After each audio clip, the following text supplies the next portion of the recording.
If you're eating what you've been told are healthy vegetables, but you're still dealing with hormone imbalance, bloating, stubborn weight, or just feeling off in your body, the issue may not be what you're eating. It may be when you're eating them and how your body is trying to process them. A lot of people are doing the right things on paper. They're eating more vegetables, they're trying to support their hormones naturally, they're paying attention to what they put into their body, and yet they still don't feel right. What usually happens next is frustration and self-doubt. People start wondering if their body is broken, if they're doing something wrong, or if they need to try harder. They add more foods, more supplements, more rules, and instead of feeling better, the body feels even more overwhelmed. The truth is, the body already has systems in place to manage hormones like estrogen. Food doesn't replace those systems, food supports them. And when that support doesn't line up with the body's natural rhythm, even healthy choices can feel uncomfortable or ineffective. This is why wellness advice online feels so confusing. One person says raw vegetables are best, another says everything should be cooked, some say eat salads every day, others say avoid them completely. None of this advice is necessarily wrong, it's just incomplete. What's usually missing is context, timing, preparation, and the understanding that bodies don't all respond the same way. When you start looking at food as something that works with your body instead of something that's supposed to fix it, everything begins to make more sense. And once that clicks, the frustration starts to ease. The body already knows how to handle estrogen. It rises and falls, gets used, recycled, and cleared as part of normal daily function. The liver, the digestive system, and regular elimination all play a role in moving excess estrogen out of the body once it's done its job. Problems tend to show up when that process slows down or becomes overwhelmed. Long periods of stress, inconsistent eating, poor digestion, lack of fiber, or simply asking too much of the body at once can all interfere with that natural flow. This is where vegetables come in, not as a cure and not as a detox, but as support.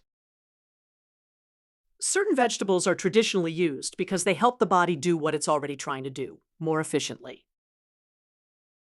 Think of it this way: the body is doing the work. Food just helps create the right conditions. When digestion is moving well, meals are timed in a way the body can handle, and elimination is regular. Hormone balance tends to feel easier.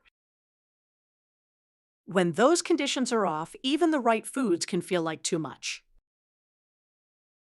That's why someone can eat a plate full of vegetables and still feel bloated, uncomfortable, or worse than before. It's not that vegetables are bad. It's that the body may not be ready to process them in that form at that time or in that amount. When people talk about vegetables that support the body's ability to clear excess estrogen, they're usually referring to a specific group, not all vegetables, and not in unlimited amounts. Cruciferous vegetables are the ones most commonly mentioned. Foods like broccoli, Brussels sprouts, cabbage, cauliflower, and certain leafy greens. These vegetables are traditionally valued not because they remove hormones, but because they support the systems the body already uses to process and eliminate what it no longer needs. But these vegetables don't work in isolation. They rely on digestion. They rely on the gut moving properly. They rely on the liver doing its job. Without that foundation, even supportive foods can feel uncomfortable. This is where people have very different experiences. Some people feel better when they include these vegetables regularly. Others feel gassy, distended, or irritated, especially when the vegetables are raw or eaten in large amounts. That difference doesn't mean one person is right and the other is wrong. It usually means their digestive systems are in different places. Cooking plays a big role here. Cooked vegetables are often easier to break down, especially if digestion is sensitive or slow. Raw vegetables require more digestive effort. For some people, that effort feels energizing. For others, it feels exhausting. Portion size matters too. Smaller, consistent amounts often work better than large servings all at once. The body tends to respond better to steady input than overload. Leafy greens are also part of this conversation because of their fiber content. Fiber helps move things along in the digestive tract, which is important for clearing excess hormones. But again, more isn't always better. Too much fiber too quickly can cause discomfort instead of relief. This is why advice sounds contradictory. One person thrives on big salads. Another feels awful eating the same thing. Both experiences are real. Timing is another piece that often gets overlooked. Digestion follows a rhythm. Earlier in the day, the body is more prepared to break down food and move things along. Later in the evening, digestion naturally slows as the body prepares for rest. This is why some people feel great eating these vegetables at lunch, but feel bloated or uncomfortable eating the same foods late at night. It's not that the vegetables suddenly became bad. It's that the body may not have the same capacity to process them at that time. Preparation matters just as much as timing. Steaming, sautéing, or roasting vegetables can make them easier to digest. Eating vegetables alongside protein and healthy fats also tends to help digestion move more smoothly. Consistency matters too. Eating vegetables sporadically or in large amounts doesn't give the body much opportunity to adapt. Smaller amounts eaten regularly tend to feel more supportive over time. It's also important to say clearly that these vegetables are not automatically helpful for everyone, and they're not meant to be pushed through discomfort. Some bodies are more sensitive. Large amounts of fiber or raw vegetables can feel overwhelming. Signals like bloating that lingers, pressure in the abdomen, fatigue after meals, or feeling weighed down are signs the body may need a gentler approach.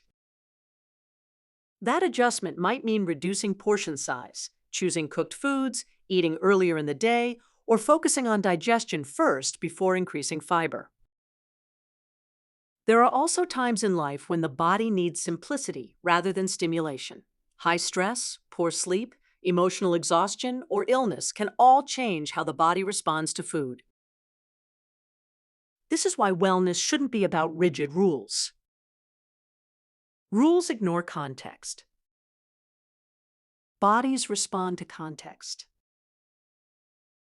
If you feel better simplifying meals, cooking foods more thoroughly, or eating at consistent times, that's valuable information. Needs change. Bodies change.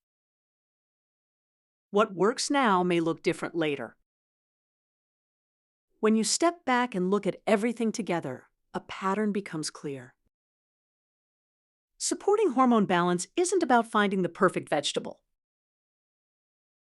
It's about understanding your body and choosing foods that support it instead of overwhelm it. If there's one thing to take away, it's this: your body isn't broken.